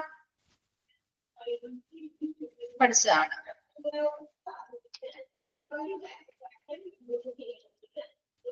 Okay, okay. The staff in an accredited hospital is content a lot since it provides for continuous learning, good working environment and leadership. അതായത് ഇവിടെ ഒരു accredited ഹോസ്പിറ്റലിലെ ജീവനക്കാര് വളരെയധികം അവർ സംതൃപ്തരാണ്. കാരണം ഇത് പ്രൊവൈഡ്സ് ഒരു അക്രഡിറ്റേഷൻ വഴി അവർക്ക് എന്തൊക്കെയാണ് ലഭിക്കുന്നത്? ഒരു കണ്ടിന്യൂസ്ലി തുടർച്ചയായിട്ടുള്ള ഒരു പഠനം ലഭിക്കുന്നുണ്ട്. അതുപോലെ ഒരു നല്ല വർക്കിംഗ് എൻവയോൺമെന്റ് ലഭിക്കുന്നുണ്ട്. ഒരു ലീഡർഷിപ്പ്, നല്ല നേതൃത്വ പാഠവും അവർക്ക് വർദ്ധിക്കുന്നുണ്ട്. അപ്പൊ ഒരു ഹോസ്പിറ്റലിൽ അക്രഡിറ്റഡ് ആയിട്ടുള്ള ഒരു ഹോസ്പിറ്റലിലെ വർക്ക് ചെയ്യുന്ന സ്റ്റാഫുകൾക്ക് ആ ഹോസ്പിറ്റൽ അക്രഡിറ്റഡ് ആയത് വഴി കിട്ടുന്ന പ്രയോജനങ്ങള് ആണ് പറയുന്നത്. അപ്പൊ അതിൽ ഒന്നാമത്തെ കാര്യം, അവിടെ വർക്ക് ചെയ്യുന്ന ഓരോ ജീവനക്കാളും വളരെ സംതൃപ്തരാണ്. കാരണം അവർക്ക് ഒരു കണ്ടിന്യൂസ് ആയിട്ടുള്ള ഒരു ലേണിംഗിന്റെ ഭാഗമാവാൻ, തുടർച്ചയായിട്ടുള്ള ഒരു പഠനം അവർക്ക് അതിലൂടെ നടക്കുന്നുണ്ട്. അതുപോലെ നല്ലൊരു വർക്കിംഗ് എൻവയോൺമെന്റ് കിട്ടുന്നുണ്ട്. നല്ല രീതിയിലുള്ള ഒരു നേതൃത്വപരമായിട്ടുള്ള ഒരു കഴിവും വർദ്ധിപ്പിക്കാൻ സാധിക്കുന്നുണ്ട്. രണ്ടാമത്, capabilities and skills of staff also get enhanced in an accredited hospital. ഒരു അക്രഡിറ്റഡ് ആയിട്ടുള്ള ഹോസ്പിറ്റൽ ആകുമ്പോൾ അവിടെയുള്ള എല്ലാ ജീവനക്കാരുടെയും കഴിവും വൈദഗ്ധ്യവും എന്ത് ചെയ്യാൻ പറ്റും? വർദ്ധിപ്പിക്കാനായിട്ട് സാധിക്കുന്നുണ്ട്. Capabilities and skills of staff also get enhanced in an accredited hospital. ഒരു അക്രഡിറ്റഡ് ആയിട്ടുള്ള ഹോസ്പിറ്റൽ ആകുമ്പോൾ അവിടുത്തെ ജീവനക്കാരുടെ കഴിവും വൈദഗ്ധ്യവും എന്ത് ചെയ്യാം? വർദ്ധിപ്പിക്കാനായിട്ടും സഹായിക്കുന്നുണ്ട്. നെക്സ്റ്റ് വരുന്നത്, it enhances comprehensive professional development, knowledge and skill in A systematic way with defined ownership and accountability of all the staff that include medical and paramedical staff. അതുപോലെ തന്നെ അക്രഡിറ്റഡ് ആയിട്ടുള്ള ഒരു ഹോസ്പിറ്റലിൽ വർക്ക് ചെയ്യുന്ന ജീവനക്കാരാകുമ്പോൾ അവരുടെ പ്രൊഫഷണൽ ഡെവലപ്മെന്റ്, ഇതിപ്പോ അവിടെയുള്ള work ചെയ്യുന്ന എല്ലാ തരത്തിലുമുള്ള ജീവനക്കാരും, മെഡിക്കൽ ആൻഡ് പാരാമെഡിക്കൽ സ്റ്റാഫ് ഉൾപ്പെടെയുള്ള എല്ലാവരുടെയും ഒരു പ്രൊഫഷണൽ ഡെവലപ്മെന്റ്, അവരുടെ തൊഴിൽപരമായിട്ടുള്ള ഒരു വികസനം പ്രോത്സാഹിപ്പിക്കുന്നു. അവർക്ക് കൃത്യമായ നോളജും സ്കില്ലും ഒക്കെ ഒരു ചിട്ടയായ രീതിയിൽ കിട്ടുകയും അതോടൊപ്പം തന്നെ ആ സർവീസ് കൊടുക്കുന്ന അല്ലെങ്കിൽ ആ പേഷ്യൻസിന് പരിചരണം കൊടുക്കുന്നതുമായി ബന്ധപ്പെട്ട എന്താണ്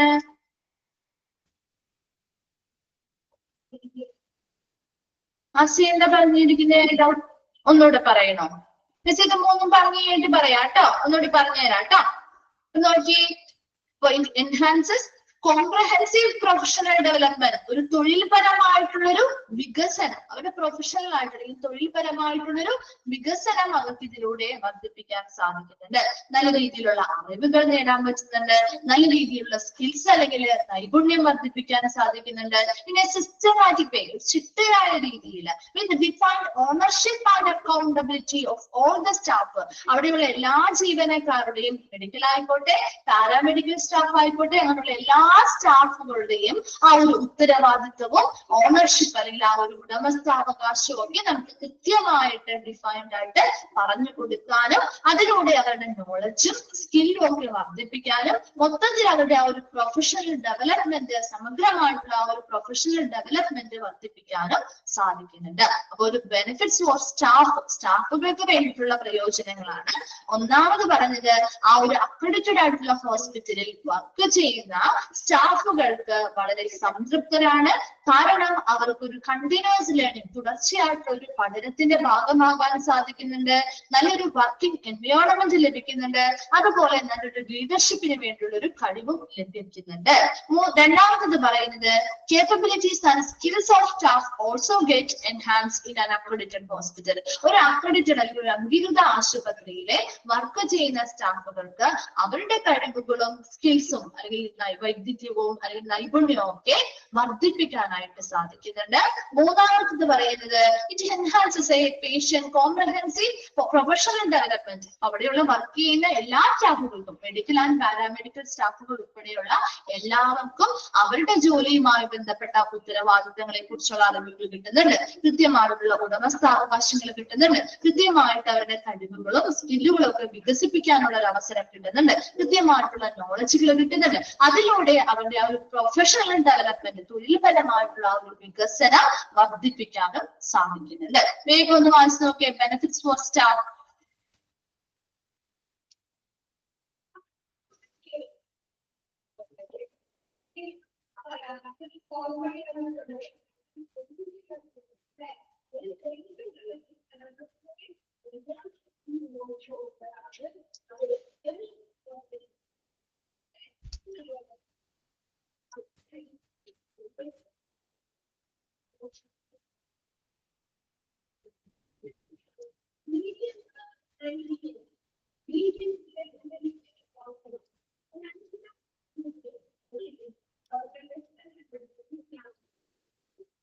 വായിച്ചു കഴിയുമ്പോൾ ഒന്ന് റിപ്ലൈ ചെയ്യണേ.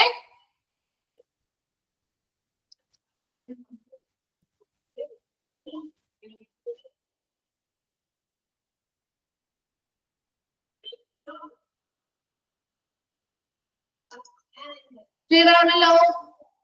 ഓക്കെ. അടുത്തത് നമ്മള് നെക്സ്റ്റ് പറയാൻ പോകുന്നത് അക്രഡിറ്റേഷൻ ബോഡീസിനെ കുറിച്ചാണ്. ഓരോരോ കാര്യങ്ങളായിട്ട് നമ്മൾ ഡിസ്കസ് ചെയ്യാണ്. അക്രഡിറ്റേഷൻ എന്താന്ന് പറഞ്ഞു. ഇനി അടുത്തത് അക്രഡിറ്റേഷൻ ബോഡീസ്. ഏതൊക്കെയാണ് പ്രധാനപ്പെട്ട അക്രഡിറ്റേഷൻ ബോഡികള്? നമുക്ക് ജസ്റ്റ് കുറച്ച് പേരുകൾ മാത്രമേ പറയുന്നുള്ളൂ. അതിൽ നാബിനെ കുറിച്ചാണ് നമ്മൾ ഈ ഒരു ചാപ്റ്ററിൽ പ്രധാനമായിട്ട് പഠിക്കുന്നത്. ക്വാളിറ്റി മാനേജ്മെന്റ് എന്ന് പറയുന്ന ചാപ്റ്ററിലേക്ക് വരുമ്പോൾ നാബ്, JCA മുതലായുള്ള കാര്യങ്ങൾ പഠിക്കുന്നുണ്ട് കേട്ടോ. അപ്പൊ നമുക്ക് ഈ അക്രഡിറ്റേഷൻ ബോർഡുകൾ പ്രധാനമായിട്ടും ഇവിടെ 4 എണ്ണമാണ് തന്നിരിക്കുന്നത്. ഒന്നാമത്തതാണ് NABH, national accreditation board for hospitals and health care providers. നാബിന്റെ എക്സ്പാൻഡ് ഫോം ചോദിക്കാറുണ്ട് കേട്ടോ. അതുപോലെ തന്നെ NABL. NABL എന്ന് പറഞ്ഞാൽ എഴുതി വെച്ച്, national accreditation board for testing and calibration laboratories. National laboratory പഠിച്ചായിരുന്നോ? NABL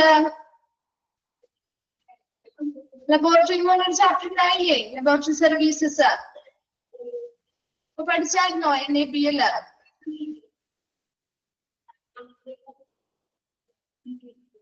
എന്താണ്? പഠിച്ചോ ഇല്ലയോ? ആർക്കും ഓർമ്മയില്ലേ? മറന്നുപോയോ? ഓക്കെ, എഴുതി വെച്ച NABLന്റെ national accreditation board for testing and calibration laboratories. National accreditation board for testing and calibration laboratories. National Accreditation Board for Testing and Calibration Laboratories. Okay. Then അടുത്തതാണ് ACHSI, Australian Council on Healthcare Standards International. Australian Council on Healthcare Standards International.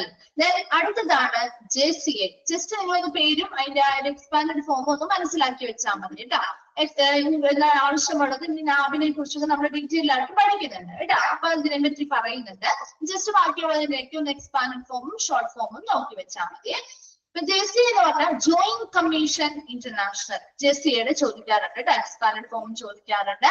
അത് നമ്മുടെ quality management എന്ന് പറയുന്ന ചാപ്റ്ററിൽ detail ആയിട്ട് നിങ്ങൾ പഠിക്കുന്നുണ്ട്. അപ്പൊ അന്നേരം പഠിച്ചാൽ മതി കേട്ടോ. NABLന്റെയോ miss പറഞ്ഞായിരുന്നല്ലോ, കേട്ടില്ലായിരുന്നോ? National Accreditation Board for Testing and Calibration Laboratories. National Accreditation Board for Testing and Calibration Laboratories. Laboratories-ന്റെ കാര്യങ്ങൾ അതോരോന്നും നമ്മൾ പഠിക്കുന്നത്. ഇപ്പൊ നിങ്ങൾ ഇത് മാത്രം പഠിക്കാനുള്ളൂ, നാമ് മാത്രമേ നമുക്ക് ഈ ചാപ്റ്ററിൽ പ്രധാനമായിട്ടും പഠിക്കുന്നുള്ളൂ. JCA മുതലായവ നമ്മുടെ ക്വാളിറ്റി മാനേജ്മെന്റിൽ പഠിക്കുന്നുണ്ട് കേട്ടോ. ഓക്കെ, നോക്കിയപ്പോ JCA ഇതിന്റെ 4ന്റെയും എക്സ്പാൻഡഡ് ഫോമും ഷോർട്ട് ഫോമും നോക്കി വെക്കണം. ഇനി JCA കുറിച്ച് കുറച്ച് കാര്യങ്ങൾ പറയുന്നുണ്ട്.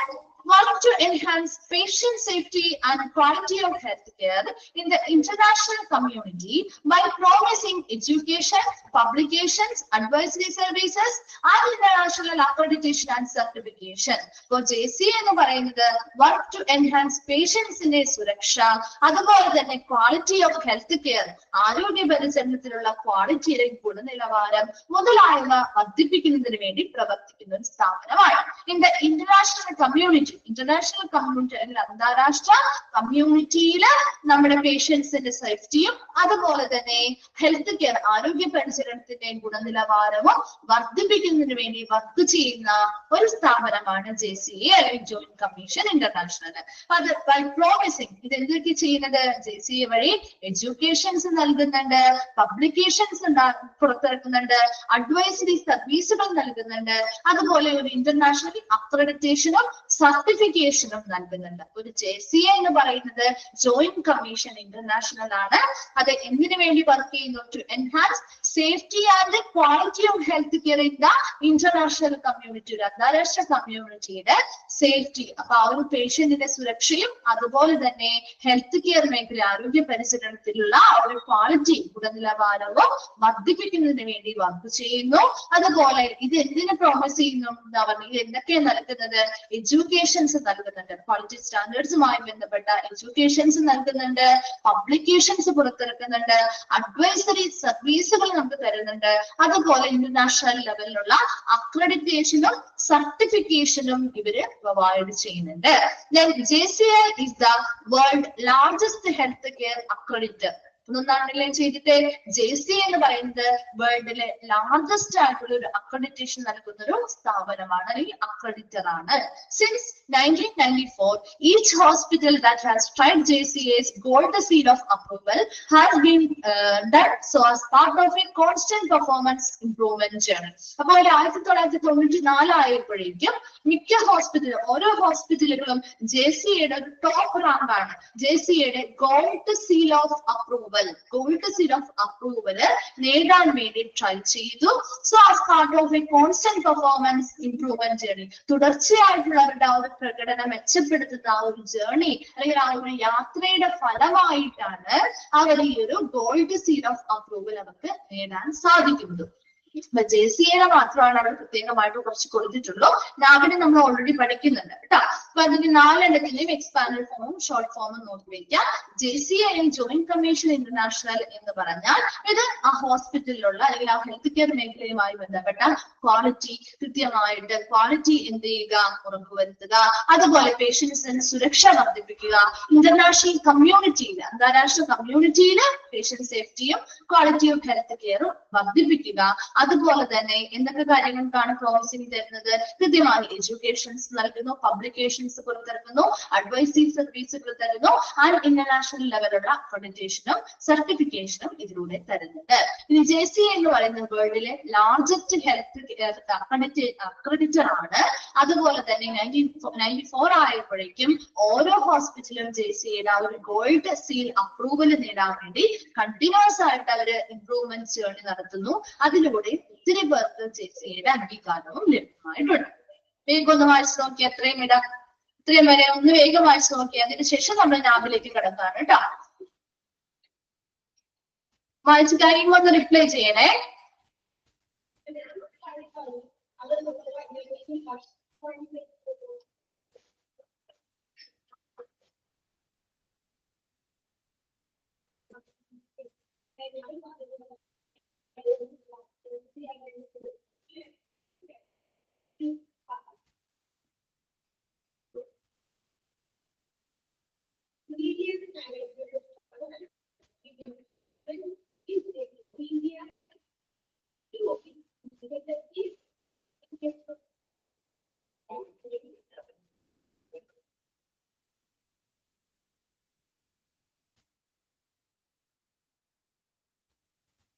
ഓക്കെ, ക്ലിയർ ആണോ? ഓക്കെ, ഇനി നമ്മള് നാബിലേക്ക് കിടക്കാണ് കേട്ടോ. നാബിനെ കുറിച്ചാണ് നമുക്ക് ഡീറ്റെയിൽ ആയിട്ട് പഠിക്കാനുള്ളത്. NAB, National Accreditation Board for Hospitals and Health Providers. Okay, the NAB standards are modernized every 4 years, and now the hospital puts into the effect 5th edition standards, that is April 2020. NAB എന്ന് പറയുന്ന നാബിന്റെ മാനദണ്ഡങ്ങൾ അല്ലെങ്കിൽ standards ഓരോ 4 വർഷം കൂടുമ്പോഴും നവീകരിക്കുന്നുണ്ട്. ഇപ്പൊ നിലവില് ഹോസ്പിറ്റലിന്റെ 5th എഡിഷൻ ആണ് ഇവിടെ പറഞ്ഞിരിക്കുന്നത്, അതായത് April 2020. എന്നാൽ 4 വർഷം കഴിഞ്ഞ് കഴിയുമ്പോൾ സ്വാഭാവികമായിട്ടും അടുത്ത പുതിയത് വരുമല്ലോ. അപ്പൊ അതുകൊണ്ട് ഇപ്പൊ 6th എഡിഷൻ ആണ് നടന്നുകൊണ്ടിരിക്കുന്നത് കേട്ടോ. നാബിന്റെ 6th എഡിഷനിലുള്ള സ്റ്റാൻഡേർഡ്സ് ആണ് ഇപ്പോൾ പാലിച്ചുകൊണ്ടിരിക്കുന്നത്. അത് ഓരോ 4 വർഷം കഴിയുമ്പോഴും ഈ നാബിന്റെ സ്റ്റാൻഡേർഡ്സ് എന്ത് ചെയ്യും? അവര് മോഡേണൈസ് ചെയ്യും അല്ലെങ്കിൽ നവീകരിക്കും. NAB standards focus on patient safety and quality of the delivery of services by the hospital in a changing healthcare environment. ഒരു മാറ്റമുള്ള ഒരു ആരോഗ്യ പരിസ്ഥിതിയിൽ അല്ലെങ്കിൽ ആരോഗ്യ എൻവയോൺമെന്റില് നാബില് പ്രധാനമായിട്ടും നാബിന്റെ സ്റ്റാൻഡേർഡ്സ് ഫോക്കസ് ചെയ്തിരിക്കുന്നത് അല്ലെങ്കിൽ കേന്ദ്രീകരിച്ചിരിക്കുന്നത് പേഷ്യൻസിന്റെ സുരക്ഷയിലും അതുപോലെ തന്നെ അവർ കൊടുക്കുന്ന സർവീസുകളുടെ വിതരണവുമായി ബന്ധപ്പെട്ട ക്വാളിറ്റിയിലുമാണ്. അപ്പൊ 2 കാര്യങ്ങളാണ് നമ്മൾ പറഞ്ഞത്. നാബിന്റെ ഓരോ സ്റ്റാൻഡേർഡ്സും 4 വർഷം കൂടുമ്പോൾ അവരെന്ത് ചെയ്യുന്നു? നവീകരിക്കുന്നു. ഇനി ഇപ്പൊ നിലവിലെ ഹോസ്പിറ്റലിലെ 5th എഡിഷൻ സ്റ്റാൻഡേർഡ്സ് അല്ല, അത് April 2020 ഇപ്പൊ നിലവിൽ 6th എഡിഷൻ ആണ് കേട്ടോ. ആ ഒരു കുപ്പി തയ്യാറാക്കിയ സമയത്ത് അങ്ങനെ ആയിരുന്നു, അതുകൊണ്ടാണ് അങ്ങനെ എഴുതിയിരിക്കുന്നത് കേട്ടോ. ഇപ്പൊ നിലവിൽ 5th എഡിഷൻ ആണ്. നാബിന്റെ സ്റ്റാൻഡേർഡ്സ് പ്രധാനമായിട്ട് ഫോക്കസ് ചെയ്തിരിക്കുന്നത് കേന്ദ്രീകരിച്ചിരിക്കുന്നത് പേഷ്യൻസിന്റെ സുരക്ഷയിലും അതുപോലെ തന്നെ അവർ കൊടുക്കുന്ന സർവീസുകളുടെ ക്വാളിറ്റിയിലുമാണ്. NAB is given by an autonomous body established by Government of India known as QCA, that is Quality Council of India, which is standard making board in India. അതായത് NAB എന്ന് പറയുന്നത് given by ഒരു autonomous ബോഡിയാണ്, established by Government of India. അതായത് നമ്മുടെ government of ഇന്ത്യയിലെ QCA, Quality Council of India, which is the standard making board. Standards make ചെയ്യുന്ന അല്ലെങ്കിൽ ഉണ്ടാക്കുന്ന ഇന്ത്യൻ ബോർഡാണ് QCA എന്ന് പറയുന്നത്. അവരാണ് സ്റ്റാൻഡേർഡ്സ് ഒക്കെ നിർമ്മിക്കുന്നത്. ആ സ്റ്റാൻഡേർഡ്സ് പ്രകാരം ഈ QCAയുടെ കീഴില് സെൻട്രൽ ഗവൺമെന്റ് ഓഫ് ഇന്ത്യ രൂപപ്പെടുത്തിയിട്ടുള്ള ഒരു ഓട്ടോണോമസ് ബോഡിയാണ് NAB എന്ന് പറയുന്നത്. ഇപ്പൊ QCAയുടെ എക്സ്പാൻഡഡ് ഫോം ചോദിക്കാറുണ്ട് കേട്ടോ. Quality council of India QCA അതിന് കീഴിലുള്ള ഗവൺമെന്റ് ഓഫ് ഇന്ത്യയുടെ കീഴിലാണ് QCA വരുന്നത്. അതിന് കീഴിലാണ് NABിന്റെ പ്രവർത്തനം. ഒരു ഓട്ടോണോമസ് ബോഡിയായിട്ട് പ്രവർത്തിക്കുന്നു. നോക്കി നാബിനെ പറ്റി കുറച്ച് കാര്യങ്ങളുടെ ഇൻട്രൊഡക്ഷൻ പോലെയാണ് പറഞ്ഞത്. നാബ് എന്ന് പറയുന്നത് ഓരോ 4 വർഷം തോറും അവരുടെ സ്റ്റാൻഡേർഡ്സ് നവീകരിക്കും. അതുപോലെ ഇപ്പൊ നിലവിലെ 6th എഡിഷൻ ആണ്. അതിൽ പറഞ്ഞത് 5th എഡിഷൻ ആയിരുന്നു. ഏപ്രിൽ 2020 അതിന്റെ എഡിഷൻ പറയുന്നത്. ഇനി നാബ് പ്രധാനമായിട്ടും നാബിന്റെ സ്റ്റാൻഡേർഡ്സ് ഫോക്കസ് ചെയ്തിരിക്കുന്നത് പേഷ്യൻസിന്റെ സുരക്ഷയിലും അതുപോലെ അവരുടെ സർവീസുകളുടെ വിതരണവുമായി ബന്ധപ്പെട്ട ക്വാളിറ്റിയിലുമാണ്. നാബ് എന്ന് പറയുന്നത് ഒരു ഓട്ടോണോമസ് ബോഡിയാണ്. അത് ഗവൺമെന്റ് ഓഫ് ഇന്ത്യയുടെ കീഴിലുള്ള QCI ക്വാളിറ്റി കൗൺസിൽ ഓഫ് ഇന്ത്യയുടെ കീഴിൽ standard making board in India എന്നറിയപ്പെടുന്നു. അതിന് കീഴിലാണ് നാബ് ഒരു ഓട്ടോണോമസ് ബോഡി ആയിട്ട് എന്ത് ചെയ്യുന്ന ഒരു സ്വയംഭരണ സ്ഥാപനമായിട്ട് പ്രവർത്തിക്കുന്നതാണ് നാബ് എന്ന് പറയുന്നത്. ഇനി NABH mainly divides hospital into 2 main divisions. NABH ഹോസ്പിറ്റലിലെ 2 മെയിൻ ഡിവിഷൻസ് ആയിട്ടാണ് തിരിക്കുന്നത്. അത് നിങ്ങൾ ഓൾറെഡി പഠിച്ചതായിരിക്കും. ഒന്നാമതാണ് SHCO small health care organization with less than 50 beds 50 ബെഡിൽ താഴെയുള്ളവ അല്ലെ. പഠിച്ചിട്ടില്ലേ ഇത്? SHCOയും HCOയും പഠിച്ചതാണോ? പഠിച്ചതാണ്. അപ്പൊ 50 ബെഡിൽ താഴെയുള്ളവയാണ് സ്മോൾ ഹെൽത്ത് കെയർ ഓർഗനൈസേഷൻസ് അല്ലെ, SHCO. HCO എന്ന് പറഞ്ഞാൽ ഹെൽത്ത് കെയർ ഓർഗനൈസേഷൻ, അതായത് വിത്ത് മോർ ദാൻ 50 ബെഡ്സ് 50 ബെഡുകളിൽ കൂടുതലുള്ളവ. അപ്പൊ ഇങ്ങനെ 2 മെയിൻ ഡിവിഷൻ ആയിട്ട് നാബ് ഹോസ്പിറ്റൽസിനെ തിരിച്ചിരിക്കുന്നു.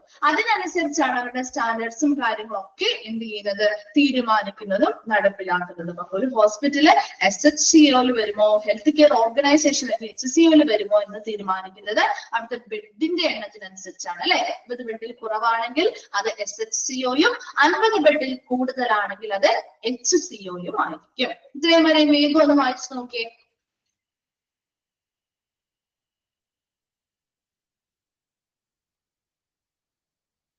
മാർക്ക് ചെയ്യേണ്ടത് നാബ് ഏതോ എത്ര വർഷം കൂടുമ്പോഴാണ് അത് മോഡേണൈസ് ചെയ്യുന്നത്. 5th എഡിഷൻ എന്നായിരുന്നു, പബ്ലിഷ് ചെയ്തത് എന്നായിരുന്നു. അതുപോലെ എന്തിന്റെ QCIയുടെ എക്സ്പാൻഡ് ഫോം ചോദിക്കാറുണ്ട് കേട്ടോ. QCIയുടെ എക്സ്പാൻഡ് ഫോം ചോദിക്കാറുണ്ട്. നാബിന്റെ സ്റ്റാൻഡേർഡ്സ് പ്രധാനമായിട്ടും ഫോക്കസ് ചെയ്യുന്നത് എന്തിലൊക്കെയാണ്. അതുപോലെ നാബ് മെയിൻലി 2 ഡിവിഷൻസ് ആയിട്ടാണ് ഹോസ്പിറ്റലിൽ ഡിവൈഡ് ചെയ്യുന്നത്. SHCOയും HCOയും എത്ര ബെഡിൽ താഴെയാണ് അല്ലെങ്കിൽ എത്ര ബെഡിൽ കൂടുതൽ വന്നാലാണ് അത് പറയുന്നത്. അതും ഒന്ന് നോട്ട് ചെയ്ത് വെക്കണം കേട്ടോ. മറ്റേതൊക്കെ എല്ലാത്തിന്റെയും പേരിന്റെ എക്സ്പാൻഡ് ഫോമുകളും ഷോർട്ട് ഫോംസും നോക്കാം. അങ്ങനെയുള്ള കാര്യങ്ങൾ നോക്കിയാൽ മതി കേട്ടോ. ഓക്കെ, ക്ലിയർ ആണോ? ഇവിടെ വരെയും വേഗം വായിച്ചു നോക്കിയൊന്ന്. ഓക്കെ ആണെങ്കിൽ ഒന്ന് റിപ്ലൈ ചെയ്തേ.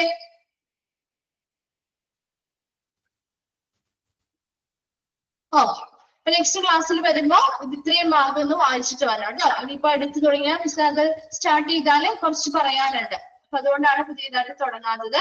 അപ്പൊ ആ നാബിന്റെ സ്റ്റാൻഡേർഡ്സ് കാര്യങ്ങളൊക്കെ ഒരുമിച്ച് പറയുന്നതായിരിക്കും കുറച്ചുകൂടി കണക്ട് ആവാനുണ്ട്. ഇപ്പൊ അതുകൊണ്ട് നെക്സ്റ്റ് ക്ലാസ്സിൽ മിസ് സ്റ്റാർട്ട് ചെയ്യും.